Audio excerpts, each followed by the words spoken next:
မြတ်စွာဘုရားကတခါတော့ကမိန့်ကြားတယ်ငါဟာကြာပန်းနဲ့လားတရံတူတယ်ကြာပန်းဆိုတာဟာရေထဲမှာပေါက်တယ်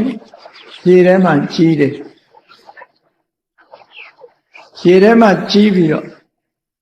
ရေမျက်နှာပေါ်ပြင်ပေါ်တက်ပြီးတော့ပွင့်တယ်ကြာပန်းသို့တော့ရေနဲ့ထိတွေ့ခြင်းမရှိဘူးရေဟာကြာပန်းကိုညစ်ပေအောင်မလုပ်နိုင်ဘူးကြာပန်းပေါ်ရေကျလိုက်လို့ရှိရင်ကြာရွက်ပေါ်ကြာဘက်ပေါ်ကြာရေဟာလိမ့်ဆင်းသွားတယ်ထို့တူပဲငါဟာလောကထဲမှာမွေးတယ်လောကထဲမှာကြီးပြင်းတယ်ဒါပေမဲ့လောကသားတွေနဲ့ပတ်သက်ပြီးတော့ဒီ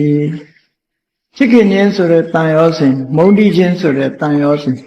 လောကသားတွေပေါ်မှာဖြစ်ပေါ်လာတဲ့တန်ရောစဉ်တွေတခုမှမရှိပဲနဲ့လောကသားတွေနဲ့လွတ်လပ်ငါဘုရားဟာနေထိုင်ခဲ့တယ်နေထိုင်လျက်ရှိတယ်ဆိုတာကိုထိုသုတ္တံမှာမြတ်စွာဘုရားရှင်းလင်းဟောကြားတယ်အဲ့တော့လောကထဲမှာကြီးပြီးတော့လောကနဲ့လွတ်ကင်းနေနိုင်လွတ်ကင်းနေတယ်ဆိုတာဘယ်လိုဟာကိုပြောတာ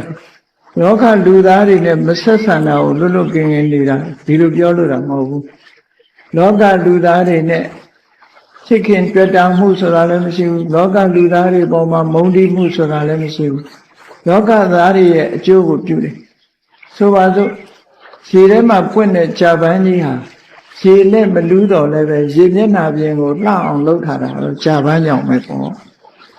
အကယ်၍သာကြာပန်းမပွင့်ဘူးဆိုရင်ရေမျက်နှာပြင်ကလှเสียအကြောင်းမရှိဘူးမြတ်စွာဘုရားဟာလည်းလောကကြီးကိုအလှဆင်တဲ့အခါလောကပေါ်မှာတန်ရောစင်နဲ့အလှဆင်တာမဟုတ်ဘူးလွတ်လပ်ပြီးတော့မြင့်မြတ်တဲ့အပင်တရံနဲ့အလှဆင်ခဲ့ပြီးလောကရဲ့အကျိုးကိုပြုခဲ့ကြာပန်းကြီးဟာဒီပေါက်ဖွားရာရေကန်ရေမျက်နှာပြင်မှာပေါက်ဖွားတင်းတယ်နေပြီးတော့ရေကန်ရဲ့အလှကိုတစားဆင်ပေးတယ်လို့ပဲမြတ်စွာဘုရားဟာလောကရဲ့အလှကိုတစားဆင်ပေးတဲ့ပုဂ္ဂိုလ်ကြာပန်းကရေကိုအကျိုးပြုတယ်လို့ပဲမြတ်စွာဘုရားကလည်းလောကသားတွေကိုအကျိုးပြုတယ်လို့ဒီလိုနှိုင်းရှင်ပြီးတော့လေ့လာလို့ရတာပေါ့နော်